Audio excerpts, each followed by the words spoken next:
Ok, então, nessa primeira parte a gente vai comentar um pouco sobre métodos de leitura. Ah, como assim métodos de leitura? Métodos de leitura é como eu começo a ler o exame. Porque a gente sabe, por exemplo, que quando a gente lê um texto, a gente começa do lado esquerdo para o lado direito. Em alguns países começa do lado direito para o lado esquerdo. Né? E como que eu vou começar a analisar o meu exame? O que eu tenho que prestar atenção para conseguir fazer uma boa análise? Né? Então, a primeira sugestão que eu te dou é analise com calma. Eu sei que no momento, às vezes, a gente acaba de executar, o exame em radiologia digital direta sai muito rápido, fica todo mundo muito ansioso para ler o exame, mas isso é o que traz a gente cometer algumas falhas de diagnóstico. Porque a gente fica muito afoito a querer responder o que aquele paciente tem e acaba não interpretando corretamente. Então, o que eu gosto de fazer, na verdade, é não ler o exame na hora que ele chega para mim, e sim avaliar mesmo a técnica ali. E parece que meu cérebro faz um shift quando eu realmente coloco o exame no computador que eu estou sentada para a interpretação. Então, é interessante você ter um computador para a interpretação. Existem várias formas de PACS. PACS é uma forma que eu mando a imagem para uma central e a central coloca ela na nuvem para mim e eu consigo usar ali mesmo uma ferramenta de aplicativo DICOM, ou eu posso baixar também esse exame, trazendo do DICOM ou trazendo do próprio sistema que fez a captação da imagem, ok? Mas, voltando aqui, o meu conselho, né, analise o exame com calma. Uma coisa muito interessante da radiologia é que você pode analisar com calma, se você tiver alguma dúvida, você pode conferir ali mesmo com o próprio Atlas, que eu já comentei com você, né? Ou ainda você pode comparar com alguns papers no Google ou outros livros. Isso é bem bom na radiologia, né? A gente acaba tendo um tempo, às vezes, para fazer alguma consulta.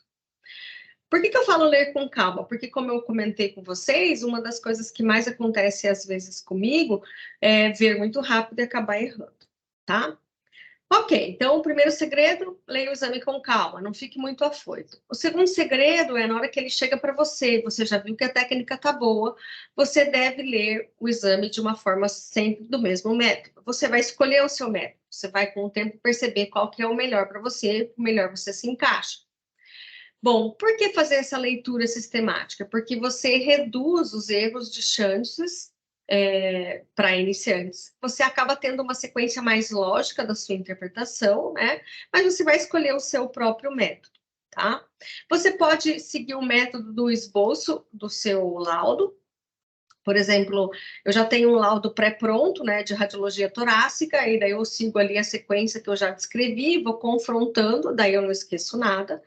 Você pode seguir do centro para a periferia, da periferia para o centro, analisar algumas estruturas, fazer um quadro de checklist, né? Ou você pode, né, utilizar também o método ABCDEF. Eu acho interessante o método ABCDEF, vai ser o que a gente vai seguir na nossa aula. Por quê? Nas nossas aulas? Porque para ensinar eu achei uma forma bem interessante. E eu gostei da forma que eu fui ensinada, eu assisti uma aula, na verdade, da medicina, caracterizando melhor esse método, então acabei trazendo isso para minha leitura e para o meu ensino, ok? Então tá, o que seria um método ABCD? Seria também uma sequência lógica, né? Depois que eu analisei a técnica do exame e posicionamento, eu vou seguir, né, o A como airway, que é sair das vias aéreas, usualmente envolve aqui a traqueia, tá? Depois eu vou seguir, né, os bones, que é o B, alguns usam o B para outra coisa, eu acho interessante usar o B para bones e soft tissues, que é o termo em inglês para ossos e tecidos moles, porque aí eu friso que eu preciso olhar toda a periferia, eu preciso olhar os membros, eu preciso olhar a coluna, eu preciso olhar as costelas e eu preciso bater na parede torácica, tá? Depois a gente tem o C, que é o coração, é o mais fácil, só que aqui envolve o mediastino e os grandes vasos. Depois eu tenho o D, que é o diafragma. Depois eu tenho o D, que na literatura americana veio como effusions, mas para nós você pode usar também espaço pleural, né, ou efusões. E por último o F. O F, na verdade, é o que mais dificulta, às vezes, a gente lembrar. O F significa campos, fields, então a gente lembra dos campos pulmonares. E aí a gente segue, então, essa leitura sistemática que facilita bastante a nossa análise, tá? Vocês vão ver isso, né? O que a gente vai analisar? A gente vai analisar a leitura sistemática para todas as estruturas e vai seguir os sinais de Reuter, que eu já disse para vocês o que é tamanho, forma, contorno ou margem, localização e número. E opacidade. Voltou um. Ok. Então, a gente vai olhar, por exemplo, a traqueia, que é o A, é o airway, né? Já vai marcando aí. Então, a gente tem a traqueia. O que eu vou olhar na traqueia? O tamanho dela, o tamanho luminal. Eu vou olhar a borda, a margem e o contorno. Vou olhar a sua localização, se ela está desviada ou não. Vou olhar se tem alguma coisa no interior que altera a sua opacidade, né? E é isso. E o número é só uma, né? Então, não existe duas traqueias. Ok. Depois eu vou olhar o B. Então, é interessante você olhar o B, que você já olha as escápulas aqui, você já olha se o membro foi tracionado para fora dos campos pulmonares torácicos, aí você já olha todos os processos espinhosos, você já olha a coluna vertebral, você já identifica se o paciente é jovem, se tem características mais de senilidade, nesse caso ele tem vários entesiofitos ventrais, aqui também, né? Ele tem algumas degenerações das cartilagens, já vejo o externo, se tem alguma coisa, e já bato o olho também, ó, na parede torácica. Então, é interessante, porque quando a gente pensa em Bones, a gente já pensa, na verdade, na periferia do nosso exame, e a gente vai confrontando tudo isso, ok? Daí tem o C. O que a gente vai analisar no C? A gente vai analisar o coração. Uma das coisas muito importantes é ter certeza que eu vi o coração pelo exame radiográfico. Lembra, algumas doenças vão interromper a visualização do coração. O que eu vou analisar? De novo, o tamanho do coração, a forma do coração, a margem e o contorno desse coração, a localização dele, e o número é só um. Né? Geralmente a gente usa o número para descrever quantas lesões tem. Né? E daí aqui também, né? A localização, a sua posição, a sua margem, é assim que a gente funciona. Tá, depois a gente tem o D. O D é o diafragma. A gente não vê o músculo propriamente dito, a gente vê só a interface pulmão com o abdômen, né? Então a gente vê essa característica de diferenças de radiopacidades. Também a gente vai ver sua forma, o grau de expansão pulmonar, se eu consigo ver toda a sua margem, ok? Depois a gente tem o E, que é o espaço pleural. O espaço pleural eu não identifico quando está normal no raio-x. E por último, a gente tem os campos pulmonares. Não é lindo os campos pulmonares? Os campos pulmonares, então, é a estrutura mais preta, né, da cavidade torácica. A gente consegue ver essa interface desses vasos, que essas estruturas de radiopacidade de tecidos moles, que fazem esse contraste com o ar entremeado dentro do pulmão, né? Então, é assim que a gente analisa também, verifica, né, se o pulmão está com uma radiopacidade normal, se ele tem alguma massa, se ele tem alguma alteração, como que se apresenta o volume do pulmão, como é que está a simetria de um lado para o outro, e se há algum desvio de mediastino. Ah, eu esqueci, o C tem um mediastino também, que a gente já analisa a posição do coração e se existe alguma margem, algum erro na região mais central do nosso exame radiográfico.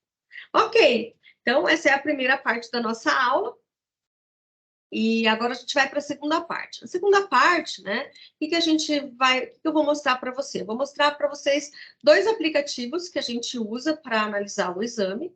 Um deles é o Horus Project. Então, para quem tem, né? Quem trabalha com IMAX, então você pode usar esse aqui. Esse só é disponível para quem trabalha com iMac. Tá? Mas é uma forma free, você pode contribuir, mas você vai, então, fazer a solicitação para baixar esse aplicativo para você fazer a leitura, né? Ó, você vai aqui em Downloads, e daí você vai abaixar. Aqui ele fala sobre member, mas eu acredito que você consiga fazer da forma free, né? Eu já fiz donations, né? E eu já doei para Horus, que eu acho interessante, já que eu uso esse sistema. Né? O outro é um outro aplicativo, chama Oasis. Esse aplicativo também você pode baixar, esse sim é free mesmo, não sei onde está o Get Starting aqui. Você vai baixar, então, esse aqui é para Linux, Macs, Windows, qualquer formato que você tenha no seu computador, você consegue, então, fazer o download desse Oasis, tá? Então, aqui eu vou abrir, ó, esse é o Horus, aqui eu já tenho uma grande lista de trabalhos, né? O interessante do Horus, você pode usar, inclusive, o exame zipado aqui ou não, né? E aí você tem todas essas ferramentas aqui, ó, tá? Que você vai utilizar para analisar o seu exame. Já vou mostrar isso melhor. Então, por exemplo, aqui, ó, eu tenho uma pasta que eu já baixei os meus exames, né? Esses exames estão aqui. Aí eu vou pegar aqui, ó, exames do curso normal, certo? Então eu pego essa pasta aqui e jogo para dentro do sistema. Ele vai falar, quer copiar ou quer copiar o link? Eu ponho lá copiar o link, daí para não ficar muito pesado. E daí eu puxei os exames, ó, que os que eu adicionei nas últimas 5 horas, eu puxei os exames normais aqui que eu tinha selecionado para o curso. E daí a gente abre o exame, olha que interessante. A partir do momento que a gente abriu o exame, a gente tem outros tipos de ferramentas que a gente usa para analisar. Então, desse lado aqui, o lado esquerdo, a gente tem as projeções que foram feitas do meu exame. Se ele tiver 2 exames que foram feitos em outra data, eles vão aparecer aqui também, tá? Eu posso vir aqui e dividir a minha janela, o meu window, e posso escolher analisar 2 projeções ao mesmo tempo. Isso é interessante às vezes, que você quer confrontar, tá bom? Aí aqui eu tenho algumas ferramentas, ó, por exemplo, essa ferramenta em X aqui é uma ferramenta que eu posso movimentar o meu exame, tá vendo? Olha aqui, tá muito ruim para eu ver, então eu mudo a posição que eu quero ver melhor em cima ou melhor embaixo, então eu vou movimentar. Essa aqui, ó, preto, daí eu já selecionei que o meu dedo do lado, no botão esquerdo do mouse é o que vai mudar isso, eu já escureço ou enclareço o meu exame, tá vendo? Ó, é interessante você aprender a mexer e a melhorar essa característica, tipo de fotografia do seu exame, para você fazer as interpretações. Às vezes você quer mudar um pouquinho a técnica, tá?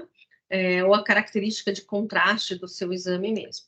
Esse aqui é, de novo, aplicando o meu botão esquerdo do mouse, eu coloco naquela bolinha e eu consigo, então, magnificar meu exame. Isso é bem bom para você analisar uma periferia e tudo mais. Por isso que a gente usa, né, esses aplicativos de DICOM para a gente analisar o exame. Você pode usar o PACS. PACS é um sistema que o hospital tem, que ele geralmente tem esse leitor DICOM, ou você pode do PACS puxar o exame. E é claro que, eventualmente, a pessoa traz do PACS para você uma leitura, ou dependendo de como você faz o salvamento das imagens, você pode disponibilizar por nuvem de uma forma diferente, tá bom? Esse aqui gira o exame, ó, tá vendo? Esse aqui gira, e essa última faz as mensurações, ó. Daí ele te dá, por exemplo, aqui em centímetros. Quando a imagem vem do JPEG para o DICOM, que isso é possível também nos leitores, não é o que eu recomendo, aí você não consegue fazer as medidas bem, você vai ter que fazer correlações, certo? Então, esse é o bem básico aí do Horus. Agora, vamos ver o outro, né? Que é para quem trabalha com Windows, é o Oasis. Né? E já vou achar ele aqui, não está aqui, já vou achar. Aplicativos, então, ele chama Oasis, ó. Eu fecho o Horus para não ficar muita coisa. Então, ele já abriu, tá vendo? Ele está pedindo para eu atualizar. Aqui está, então, a minha ferramenta. E o que eu vou fazer aqui também? Aqui é a mesma coisa. Só que, nesse caso do Oasis, eu não posso trazer o formato zipado. Eu tenho que abrir o arquivo para jogar lá, né? E daí, vamos puxar aqui, ó. E aí ele traz para mim, olha que legal também, todos os exames, né? Sabe que eu uso mais o Horus, mas eu tenho usado um pouco mais também o Oasis, às vezes. Então, é um formato também, olha, aqui tem o nome do meu paciente, Kuma, né, é o que está aqui, daí eu vou abrir o exame, vou analisar ele também, e eu tenho também as ferramentas aqui, ó, por exemplo, está do lado esquerdo para eu puxar o exame para cima ou para baixo, ó. Aí eu posso trazer para mim também aqui. Eu posso também dividir a tela em 2, ó, para ver 2 projeções ao mesmo tempo, tá vendo aqui? Né? Eu posso... Existem outras ferramentas que não estão, você vai escolhendo o que você quer colocar de ferramenta, mas, por exemplo, aqui eu vou mudar para o window, que é o janelamento do escuro e do claro, lá eu posso mudar também o escuro e o claro do meu exame, e também posso mudar para zoom, por exemplo, ó, daí eu mudo para zoom também para analisar o exame adequadamente. De novo, ele me traz para mim todas as projeções que foram feitas para aquele caso, aqui todos os estudos que eu baixei no dia 6, por exemplo, e vou fazendo aqui, ó, os estudos que eu quero, e aqui é os estudos que ele já abriu, ó. né? Ele tem algumas coisas interessantes também, um pouco diferentes do Horus, tá bom? Ou seja, era isso, essa aula de hoje, é para você começar, então, a aprender. Se você vai trabalhar com radiologia e ainda não sabe isso, que bom. Se você já sabe, me desculpe, né? Mas daí você não precisa olhar a aula. Mas era isso mesmo. Vamos seguir, então, para o nosso curso. Beijocas para você. Beijo.